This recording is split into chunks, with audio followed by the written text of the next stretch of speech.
ప్రతి సంవత్సరం ఎంతో ఘనంగా జరిగే సింహాచల్ గిరి ప్రదక్షిణ ఈ సంవత్సరం జూలై 9వ తారీఖున జరగబోతుంది.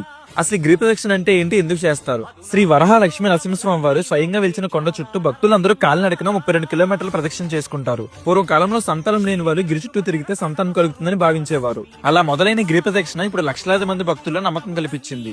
చిన్నవాళ్ళ నుంచి పెద్దవాళ్ళ వరకు అందరూ ఈ గిరి ప్రదక్షిణలో పాల్గొంటారు.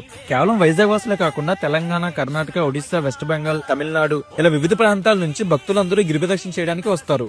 ఈ సింహగిరి చుట్టూ ఒకసారి తిరిగితే భూ ప్రదక్షిణతో సమానం అంటూ పెద్దలు అంటూ ఉంటారు. విచిత్రం ఏంటంటే వైజాగ్ లో సంవత్సరం మొత్తం వర్షాలు లేకపోయినా ఒక్కరోజు మాత్రం వర్షం పడుతుంది. అదే రోజున పూలరథంలో స్వామివారిని అలంకరించి గిరి చుట్టూ ఊరేగిస్తారు. ఆ రథం కూడా భక్తులతో పాటు గిరి ప్రదక్షిణ చేస్తుంది. ఈ గిరి ప్రదక్షిణ ఎక్కడి నుంచి స్టార్ట్ అవుతుంది? భక్తులందరూ తొలిపవలసిన దగ్గర కొబ్బరికాయ కొట్టి అక్కడి నుండి Adivaram, Hanumanthavaka, Visalakshi Nagar, Appughar, Seethammadhara, port stadium, Madhavadhara, NAD junction, Gopalapatnam, Prahladapuram మీదుగా తిరిగి తొలిపవంచం చేరుకొని అప్పుడు కొండ మీదకి ఎక్కి స్వామివారిని దర్శించుకుంటారు. మన దేశంలో అరుణాచల్ గిరి ప్రదక్షిణ తర్వాత అంత ప్రాముఖ్యత గల గిరి ప్రదక్షిణ ఏదైనా ఉందంటే అది మన సింహాచలం గిరి ప్రదక్షిణ అని చెప్పుకోవాలి. 2024లో జరిగిన గిరి ప్రదక్షిణకి ఊహించిన విధంగా 10 లక్షలకు పైగా భక్తులు తరలి వచ్చారు. ఈ సంవత్సరం ఎంతమంది వస్తారో చూడాలి. సో ఇప్పుడే useful information me friends and ఫ్యామిలీకి షేర్ చేయండి. And for more spiritual updates do follow hey Vizag.